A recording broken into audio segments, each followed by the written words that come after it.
Walk about Zion, go around her, count her towers, consider well her ramparts, view her citadels, that you may tell of them to the next generation. For this God is our God forever and ever. He will be our guide, even to the end. Luther's Large Catechism. That is going to be the scope of our study for our staff meetings for the next 2 years, really. 3 times a month, we're going to be looking at aspects of Luther's Large Catechism. Part 1, the 10 Commandments. For your study materials, you're going to be provided with a manual. You are going to be asked to watch this video. It's going to be a 5-minute video.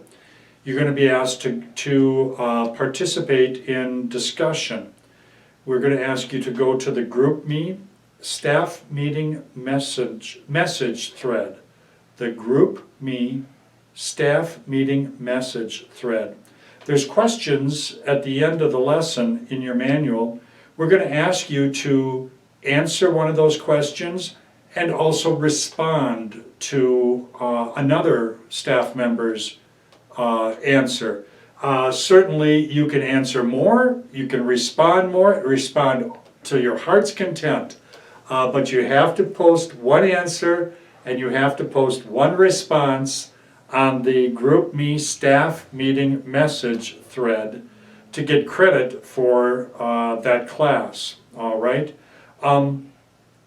Now, as far as the time frame goes, the week's instruction will start on Wednesday with our the presentation of the video, and you will have until the next Tuesday to answer questions and to post your responses and counter answers, counter responses. So from Wednesday to Tuesday is going to be our instructional week. So if you have any questions about this so far, just give me or Jeanette or Mrs. Revis, ask us, phone us, text us, email. We'll get back to you on that. Luther's Large Catechism. Luther portrayed this as a short summary and epitome of the entire Holy Scriptures.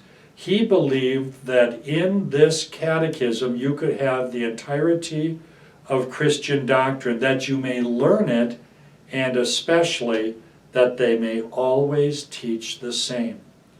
Luther in 1525 was confronting a problem. His Reformation was gaining steam, but he had a whole generation of pastors and teachers who did not know the Word of God, did not know what the Bible said, could not, especially in the villages and the rural areas, present a decent sermon. So from the years 1525 to 1528, Luther set about in his preaching, in his books, to present a catechism, an instruction for the young, but especially for those who would teach the young, the parents, the pastors, the teachers in the churches, on how to teach the children, that they may always know what the Holy Scriptures say. Well, Luther is up against a little problem. The clergy was either too lazy or the people were too proud. They had this one and done idea. Read it once, check, check, done that. Oh, no, no, no, Luther said. I, a doctor among you, cannot master the catechism as I wish, and I would be glad to remain a child and a pupil of the catechism as long as I lived.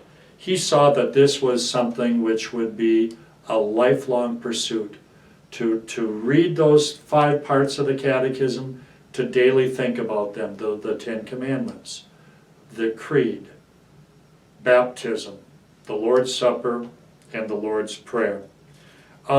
He said there's good reasons for studying the catechism. You have a deeper insight.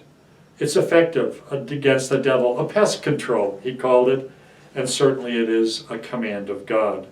And it's the duty of the parents to teach and to exercise and to test their children how they are pursuing it.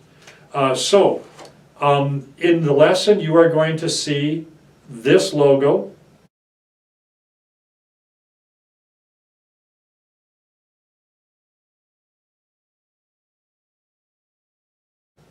And each lesson there's going to be the big idea. And we're going to focus on that and discuss that. So for this week, the big idea is that the pursuit of the Catechism is to be a lifelong exercise.